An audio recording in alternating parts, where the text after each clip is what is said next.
As foreman of the jury, I think we should introduce ourselves. And why are you the leader? Because I'm the most... Challenge that notion. How do you expect to do that?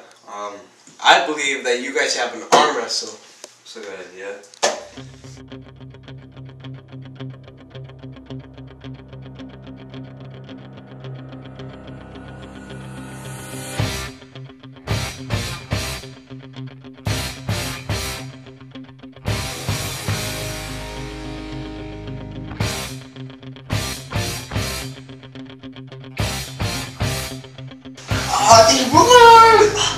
Yes!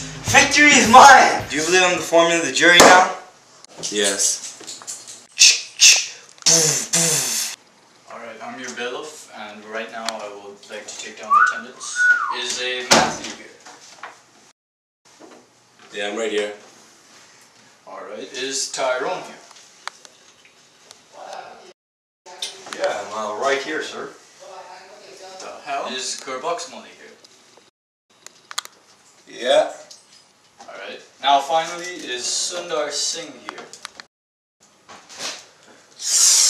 Right here. Alright, as being the foreman of the jury, it's my responsibility to read the verdict out to the court and also to ask any questions from you to the court. And I also want to note that we're not allowed to talk to or ask any questions to witnesses or lawyers and concerning the case. I don't want to sit on my hand and spit quarters at you all day, but these characters we call kids are dangerous and all liars. Yeah, well, it sounds like to me that you're being biased against children there, Matthew. Let me remind you, we as the juries are not supposed to base our decision on being biased.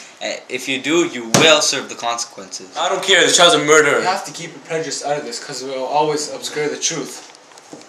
After hearing both sides, I can't decide what is the truth. You might be wrong and be sending a guilty child free, but we'll never know if he's innocent or guilty. That is very nice, but aren't we supposed to determine the facts of the case? Yeah, you guys are right. Is there any other evidence that you guys don't believe in? I believe the child is guilty because the prosecution proved that the DNA found from the hair, which was found at the scene of the crime, belonged to the child. Okay, I on the other hand think the child is innocent. The defense proved that the detective tampered with the DNA from the hair which was found at the scene of the crime. So obviously this piece of evidence shouldn't be inadmissible.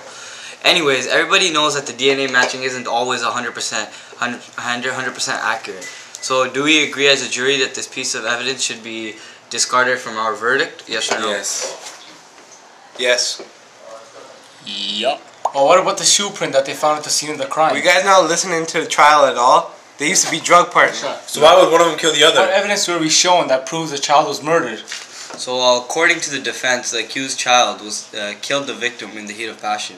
How was the murder accomplished? The accused child stabbed the victim. That's obviously a lie. The prosecution has more of a believable story. According to the eyewitness, both of the children used to be major drug partners. Then one day, there was a conflict where the victim stole money from the accused child. What's that have to do with anything? Obviously, there's an intent to get revenge, whether it was through murder or other crimes.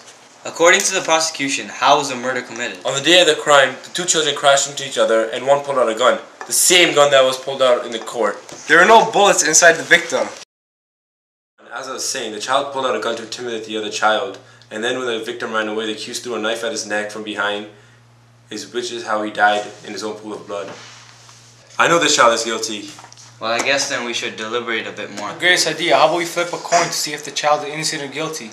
How can you even propose such an idea? This goes against all the proper jury procedures. And anyways, we've deliberated so much. I agree with you guys. We should flip a coin because this is not going anywhere. Okay, so who wants to flip the coin? Can I please flip the coin? I'm going to flip the coin now. Let me try again. Third time's the charm. Let me try again.